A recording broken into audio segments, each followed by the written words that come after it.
Davita kanga sipo musi wasvika Zodzo yake vakamumirira akatozodanwa kwaifudza makwai Zodzo yanzi tsveya mai wechirega uone akakunda hondo yese yachingova ega kutozokunda Goriati yachingova ega ndozvinoita Zodzo gono ichinge yanzi tsve ndozvinoita Zodzo gono ichinge yanzi mai weZodzo waizodzwa Zodzo unosvika waizodzwa Zodzo waizodzwa Zodzo unosvika waizodzwa mururu nemuridzo kuna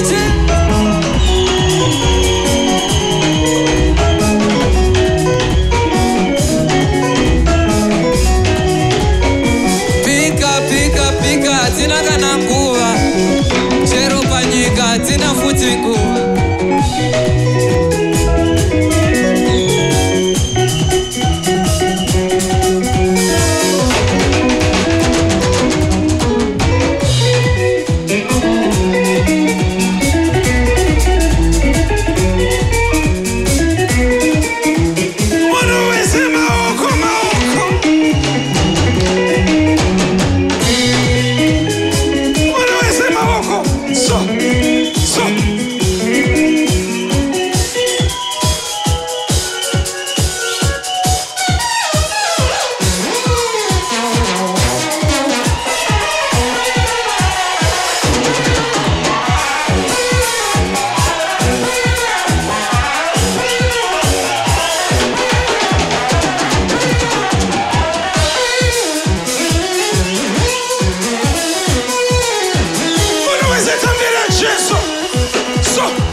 Munyaradzi Munodawafa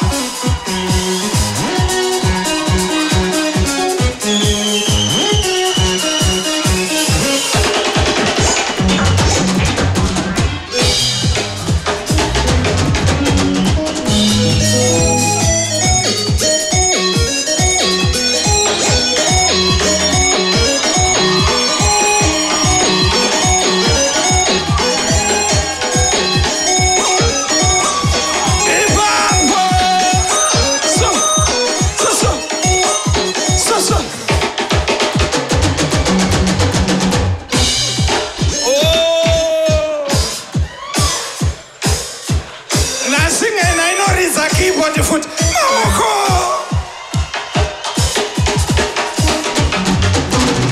Mururu nemuridzo kuna Jesu Mururu nemuridzo kuna Jesu. So musi wa 2 November ndiri kulonja album rangu itsva rinonzi Altar versus Altar. Powerful.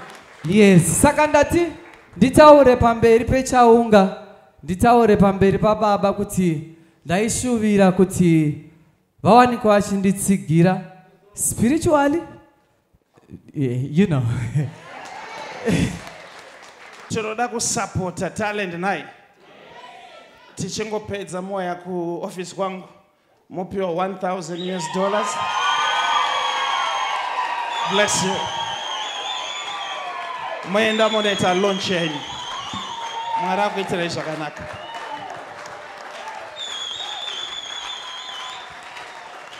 Aiwa maridzirwo aita keyboard thaza raidona araitadza kudona pakadaro.